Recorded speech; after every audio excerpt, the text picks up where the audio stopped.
I decided to join the Army. I came home in 2002.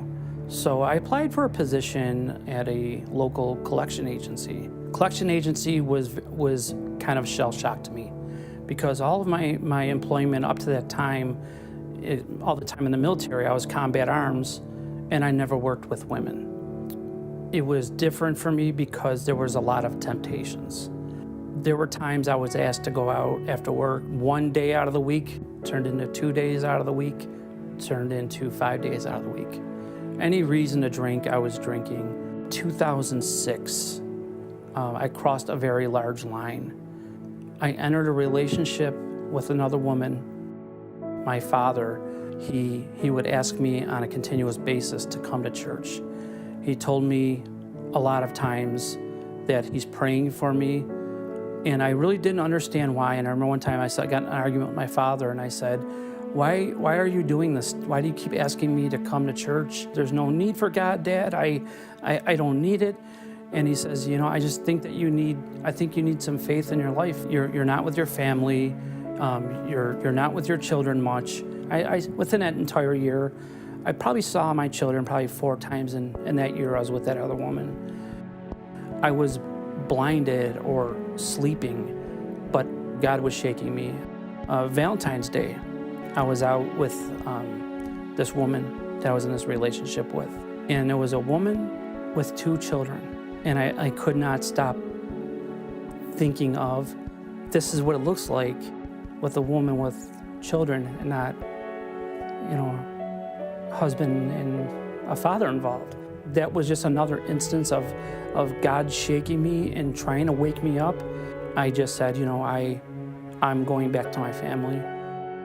Easter Sunday of 2013 was a milestone in my life. I remember waking up. I walked up to my wife, and it was probably about 8:45, and I said, I want to go to church. I think I need to be in church this morning.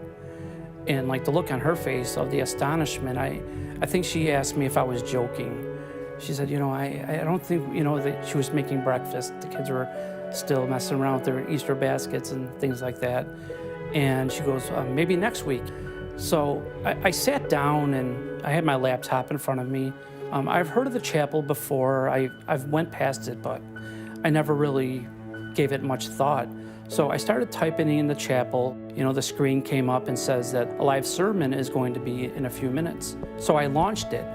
The worship leader, he started singing a song. And the words to the song were speaking to shackles being shaken off. You're not the man you used to be.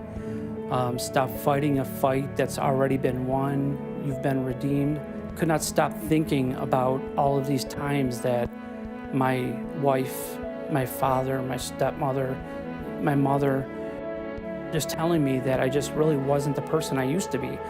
I think I watched that message probably, not even exaggerating, probably 10 to 15 times that day. I knew it was time to surrender. Once I accepted Christ into my life, I think awakening is an understatement. The times that my father has asked me, 200 times, 300 times. My wife, when I disrespected her and was having an affair with her friend, praying for me.